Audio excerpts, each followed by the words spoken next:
Jadi besar kepala ya, banyak termasuk ikan lele, kepalanya besar-besar tapi dagingnya nggak ada. Itu terjadi sama seperti ikan nila.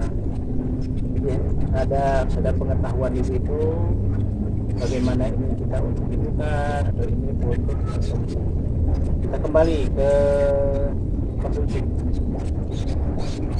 Untuk konsumsi itu diperlukan air dengan tinggi 1 meter, tidak boleh bertepi seperti ini.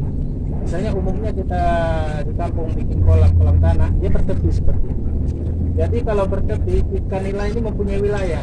Dia tidak lambat besar, tapi dia mempunyai wilayah, menguasai wilayah.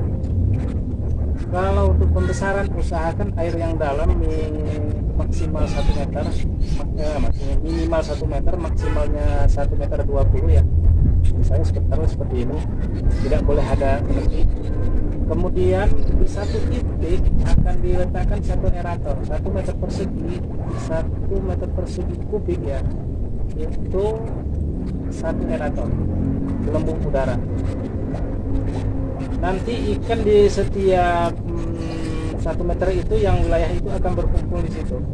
Satu itu. Maka kurang oksigen, maka ikan nila ini akan lambat pertumbuhan dan juga bisa nanti mendatangkan kematian ikan nila. Kegunaan lagi untuk yang tinggi itu dia tidak memberi ruang untuk memijah.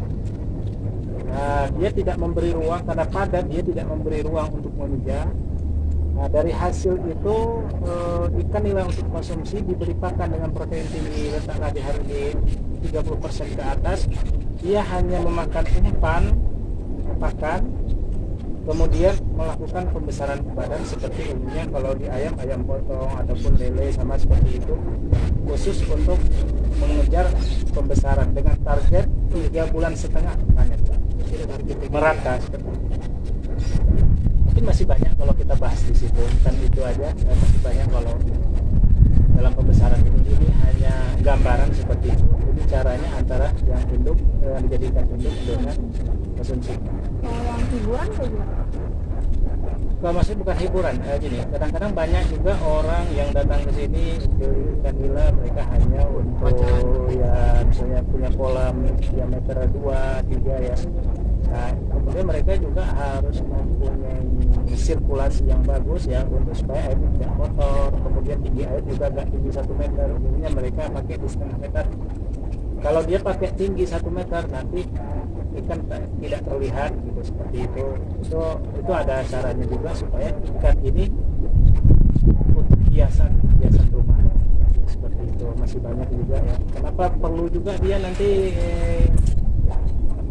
penyaringan kotoran gitu supaya tidak kotor, jadi air yang disedot dari bawah akan dijadikan saringan. Beda dengan, kita kembali lagi, beda dengan konsumsi. Kita butuh kotoran itu, itu akan diaduk oleh aerator menjadi limbah kotoran dari hasilkan dari ikan menjadi plok inilah yang diolah menjadi pakan Buat makan ikan lagi ya, itu disebut dengan bioblok. Kalau untuk rumahan itu nggak mungkin seperti itu.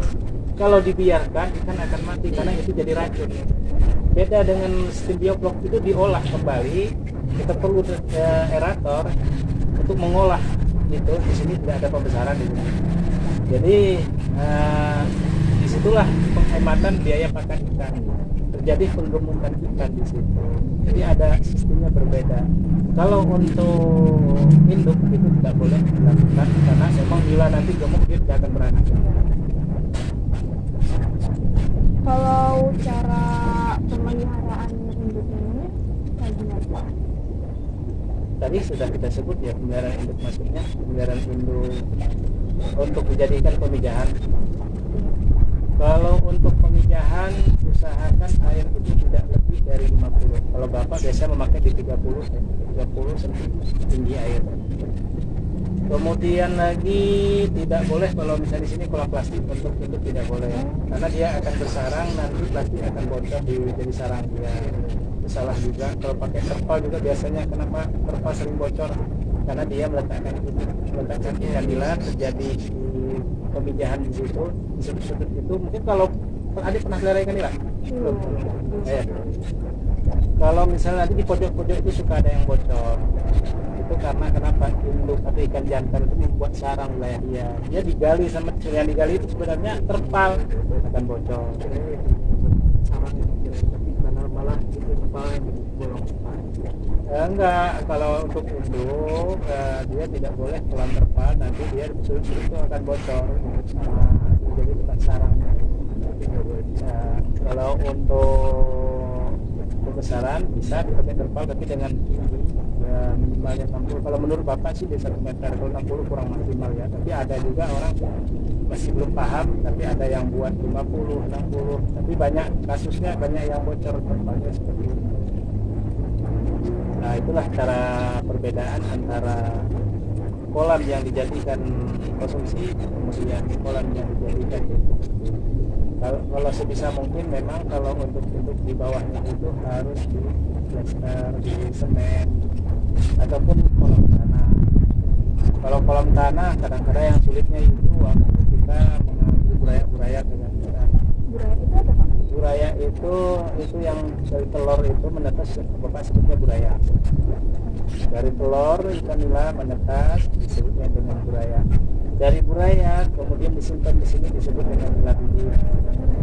Nila bibit dimasukin ke ini disebut dengan kolam pembesaran, disebut dengan bioflow. Ini ada tingkatnya. Kalau misalnya buraya beda, benih bibit beda, kita untuk misalnya konsumsi lain lagi.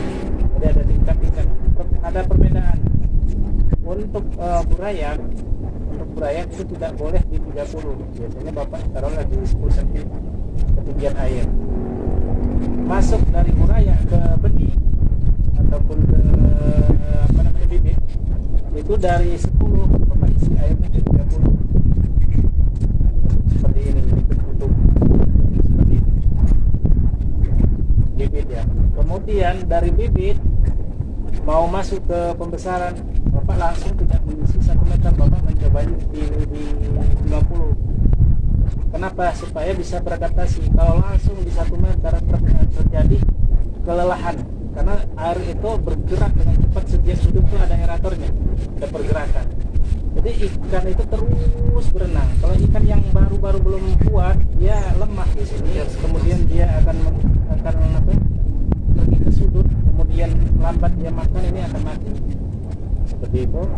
Jadi kalau misalnya nanti berjalan 1 bulan baru bapak tambah air lagi, langsung di 1 meter. Jadi dengan speed bioflow ikan itu udah kuat, udah terbiasa dengan arus. Kalau untuk panennya sendiri Pak, gimana? Kalau untuk panen yang mana ini? Panen ada 3 lagi bapak di sini. Benih, bibit, ataupun konsumsi. Kalau ini panen benih dulu